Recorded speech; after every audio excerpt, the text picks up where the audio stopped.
ఓం సానో మంద్రేషమూర్జందుహానాధేనుర్వాగస్మానుపసుష్టుతైతు. శ్రీమాత్రే నమః. ఈరోజు నవరాత్రులలో 7వ రోజు. ఈరోజు భక్తుల భయాలను సమూలంగా నాశనం చేసేటువంటి దివ్యరాత్రి, కాళరాత్రి యొక్క అవతారము. ఈరోజు ఉపాస్య దైవము. కాళరాత్రి యొక్క అవతార సందర్భం ఎప్పుడు జరిగింది అని అంటే, కాత్యాయనీదేవి మహిషాసురుణ్ణి మహిషమర్దిని అవతారంలో సంహారం చేసిన తరువాత కొన్ని యుగాల వరకు అన్ని లోకాల్లోనూ అందరూ కూడా సుఖంగా శాంతిగా జీవనం చేస్తూ ఉన్నారు.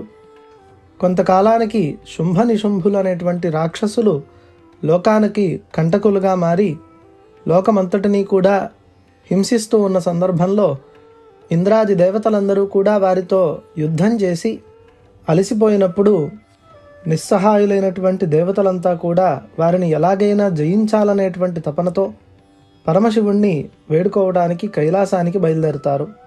అక్కడ పార్వతీ పరమేశ్వరులిద్దరినీ కూడా ఈ విధంగా ప్రార్థన చేస్తారు.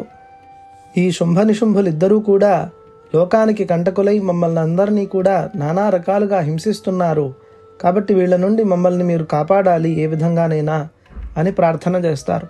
ఆ సందర్భంలో పరమేశ్వరుడి యొక్క అనుజ్ఞతో పార్వతీ అమ్మవారి నుండి ఒక తేజస్సు వెలువడి బయటికి వచ్చినటువంటి ఆ తేజస్సు కాళరాత్రి అనేటువంటి ఘోరమైనటువంటి రూపాన్ని తీసుకుంటుంది.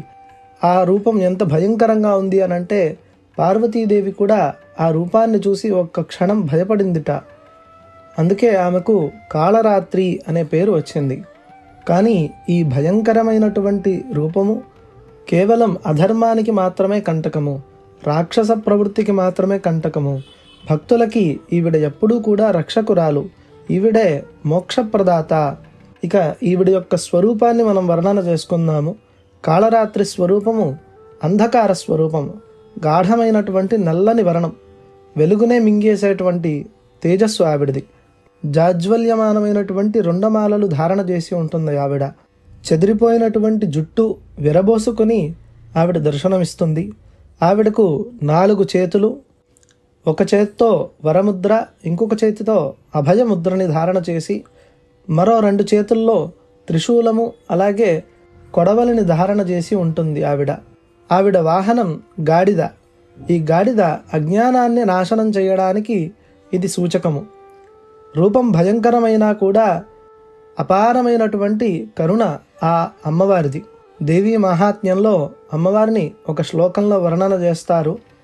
ఏతాం దేవీం మహాదేవీం కాళరాత్రీం భయానకీం వరదాం అభయాం కరౌ ధారయంతీం శుభాం శివాం. అంటే దేదీప్యమానమైనటువంటి కాళరాత్రి స్వరూపము అతి భయంకరంగా ఉన్నప్పటికీ కూడా వరాభయముద్రలను 2 చేతులతో ధారణ చేసినటువంటి ఆ శుభంకరమైనటువంటి ఆ మంగళకరమైనటువంటి స్వరూపాన్ని నేను భావన చేస్తున్నాను అని ఒక ప్రార్థనా శ్లోకం మనకి దేవీ మహాత్మ్యంలో వినబడుతుంది.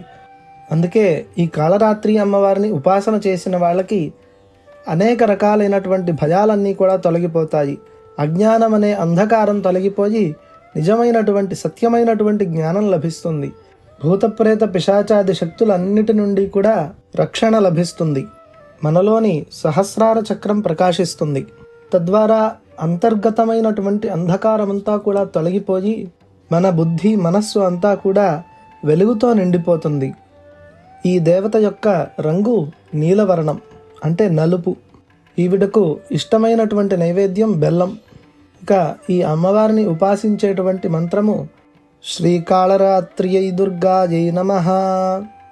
ఇక అమ్మవారి ధ్యాన శ్లోకాన్ని చెప్పుకుందాము. ఏకవేణీ జపా కర్ణపూరా నగ్నాఖరా స్థిత లంబోష్ఠీ కర్ణికా కర్ణి తైలాభ్యక్త శరీరిణి. ఈ ధ్యాన శ్లోకంలో అమ్మవారిని వర్ణన చేస్తున్నారు. ఆవిడ ఒకే ఒక్క జడ, అంటే జుట్టంతా విరబోసుకొని ఉన్నది. అలాగే జపాకర్ణపూరా, అంటే జపా పుష్పములు చెవుల దాకా నిండుగా వేసుకొని ఉన్నటువంటిది. జపా పుష్పములు అని అంటే మందారం పూలు. అలాగే నగ్న అంటే వస్త్రరహితంగా ఉన్నది ఆవిడ. దిగంబరము దిక్కులే అంబరంగా, దిక్కులే ఆవిడకి వస్త్రాలు అనే విధంగా ఆవిడ ఉన్నది. ఖరాస్థిత అంటే గాడిదపై, ఖరము అని అంటే గాడిద, గాడిదపై విహరిస్తూ ఉన్నది ఆవిడ. లంబోష్ఠి పొడవైనటువంటి పెదవులు కలిగి ఉన్నది ఆవిడ.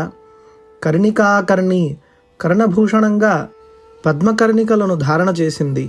తైలాభ్యక్త శరీరిణి ఒళ్ళంతా కూడా నూనె పూసుకుని ఉన్నది. ఈ విధమైనటువంటి వర్ణన మనకి ఈ ధ్యాన శ్లోకంలో కనిపిస్తోంది. ఈవిడ స్వరూపం ఎంత వికృతంగా ఉన్నప్పటికీ ఉపాసనా మార్గంలో ఉండేటువంటి భక్తులకి పరమ మంగళాలను ప్రసాదిస్తుంది ఈవిడ. ఇక ఈరోజు మరొక విశేషం ఏమిటి అనంటే, ఈరోజు మూలా నక్షత్రము, సరస్వతి అమ్మవారి యొక్క ఆరాధన చేసేటువంటి రోజు. ఈరోజు చాలా విశేషమైనటువంటి రోజు. ఈరోజు చదువుల తల్లి సరస్వతిని పూజించిన వాళ్ళకి మంచి సద్విద్య, సుజ్ఞానము లభిస్తాయని చెప్పి మనకి పురాణాలు చెబుతున్నాయి. అందుకని అజ్ఞానాంధకారాన్ని తొలగించేటువంటి కాళరాత్రీదేవి, అలాగే మనకు మంచి చదువులను, జ్ఞానాన్ని ప్రసాదించేటువంటి సరస్వతీదేవిని ఒకటే రోజు ఉపాసన చేసుకునేటువంటి అద్భుతమైనటువంటి భాగ్యం మనకి ఈరోజు దక్కినది. ఇక రేపటి రోజున మనము సౌమ్య రూపిణి, పవిత్రతకు పరమ ప్రతీక అయినటువంటి మహాగౌరి గురించి తెలుసుకుందాము. అలాగే మన ఛానల్లో చాలామంది మహాకాళి అమ్మవారి గురించి చెప్పమని అడుగుతున్నారు. మీకు కూడా వినాలని ఆసక్తి ఉన్నట్లయితే మీ ఆసక్తిని కమెంట్ రూపంలో తెలియచేయండి. త్వరలో మహాకాళి అమ్మవారి గురించి ఒక మంచి వీడియో తీసుకొస్తాను.